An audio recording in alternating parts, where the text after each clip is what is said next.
नमस्कार मित्रांनो. मागच्या भागात मी तुम्हाला सांगितलं होतं की कशा प्रकारे शिलाजीच्या पायाला बाम लावताना माझ्या भावना अनावर झाल्या होत्या आणि मी तिथून पळ काढला होता. पण वयाची 18 वर्ष म्हणजे असा काळ असतो जेव्हा बुद्धीपेक्षा हृदयाचं आणि शरीराचं जास्त ऐकलं जातं. मी तिथून आलो खरा, पण रात्रभर मला झोपच नाही लागली.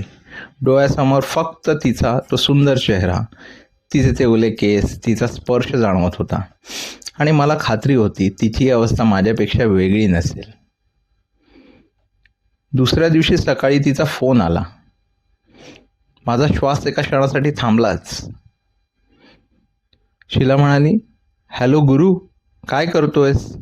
टॉमी मगाशी तुझ्यासारख्याच एका मुलाला बघून भुंकत होता. त्याला तुझी सवय झाली वाटतं आणि मलाही." मला तर लाजच वाटली. मी म्हटलं, "हो का? मी येऊ का भेटायला उद्या?" शीला हसून म्हणाली, "फक्त टॉमीलाच भेटणार का? उद्या सकाळी 11 वाजता ये. नवरा आणि मुलगा दोघेही घरी नसतील. आपण निवांत कॉफी पिऊ."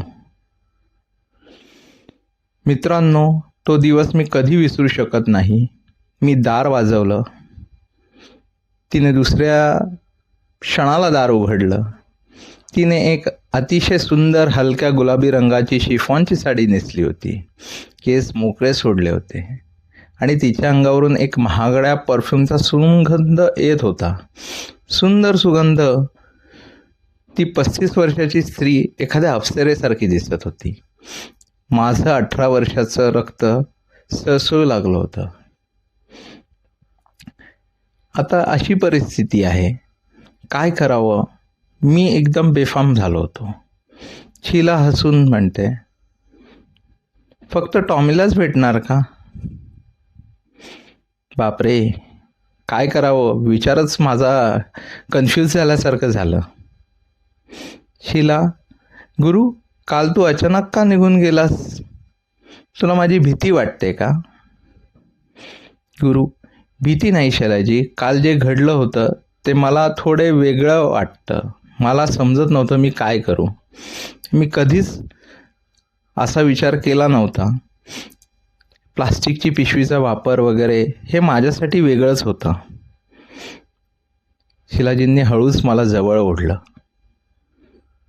आणि म्हणाल्या, "कधी कधी जास्त विचार करायचा नसतो गुरु. जे मनात आहे ते होऊन द्यायचं असतं. माझं लग्न झालंय खरं, पण माझ्या नवऱ्याला माझ्यासाठी वेळच नसतो. मोठ्या घरात आणि माझा एकटेपणा, बस एवढंच माझ्या आयुष्यात आहे." तिचे ते शब्द ऐकून माझ्या हातला पुरुष जागा झाला. मी तिला घट्ट मिठी मारली. तिचा तो स्पर्श, मऊ स्पर्श माझ्या पूर्ण शरीराला विजेसारखा धावत गेला. मी कॉफीचा मग बाजूला ठेवला आणि म्हणण्यासारखं काहीच राहिलं नाही. मी म्हटलं, "शीला, तू खूप सुंदर आहेस." माझ्या तोंडातून शीलाची ऐवजी शीला हा शब्द निघाला.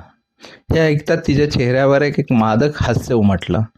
तिने स्वतःहून पुढे आपले ओठ केले, ओठांवर ओठ ठेवले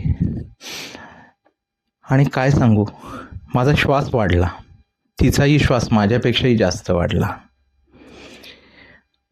असंच एक 5-10 मिनिटांचं चुंबन घेणं चालू झालं. काय सांगू तुम्हाला, याच्यात काय माझी मानसिकता एकदमच बदलली. तिचे ते शब्द ऐकून, तिचा श्वास ऐकून मला काय करावं काय नाही काही सुचत नव्हतं. आत्ता जसं बोलताना माझं कन्फ्युजन होतं, सेम गोष्ट तशी होत होती. आजही मी ते आठवलं की मला तसाच भावना होते. तो माझा पहिला चुंबनाचा अनुभव होता. मी कधीही कोणाला चुंबन केलं नव्हतं. कारण काय, अशी वेळ झाली नाही. शाळा, कॉलेज एवढंच माझं चाललेलं होतं. त्याच्यामुळे मला कधीच हे गोष्टी करण्यात आल्या नाही.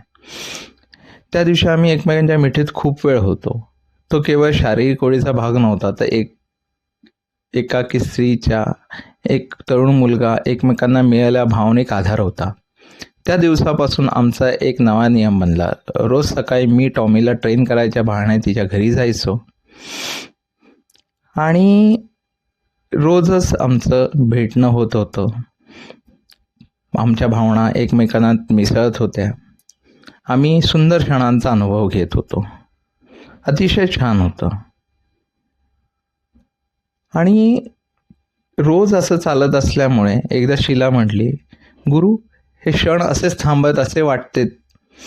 तू जेव्हा नसतोस ना तेव्हा मला करमत नाही. माझ्या डोक्यावरनं हात फिरवत, मी आता नेहमी इथेच आहे. शीला मला म्हणाली, आपण आपली एक छोटी दुनिया बनवूया. आपल्यापेक्षा वयाने जास्त महिलेबरोबर आपली दुनिया बनवूया हे मी कधी विचारच केला नव्हता. थोडंसं मला विचार करण्यासारखं झालं. पुढचे काही महिने आमच्या गुप्त आणि रोमॅन्टिक भेटी हा सिलसिला असा सुरू राहिला. आम्ही रोज भेटायचो, तासनतास गप्पा मारायचो, एकमेकांच्या प्रेमात अखंड बुडायचो. घरच्यांना वाटायचं मी कुत्र्याला ट्रेनिंग देतोय, पण खरं तिथे प्रेमाने आणि तारुण्याचे धडे गिरवले जात होते. पण मित्रांनो, कोणतीही लपवलेली गोष्ट कायम लपून राहत नाही. आमचा हा प्रेमाचा खेळ खूप रंगात आला होता. पण एक दिवस आला ज्याने आमच्या या सुंदर दुनियेत एक मोठं वादळ आणलं. शीलाचा नवरा भारतात परतला आला आणि तो दिवस आमच्यासाठी एक संकटाची सुरुवात होती. काय झालं त्या दिवशी ते मी तुम्हाला पुढच्या भागात सांगेल. धन्यवाद. तुम्हाला जर स्टोरी आवडली असेल तर आपला फॅन्टसी स्टोरी 18 चॅनल सबस्क्राईब करा आणि पोस्ट लाईक करून अजून तुम्हाला कोणत्या कथा आवडतात त्याच्यासाठी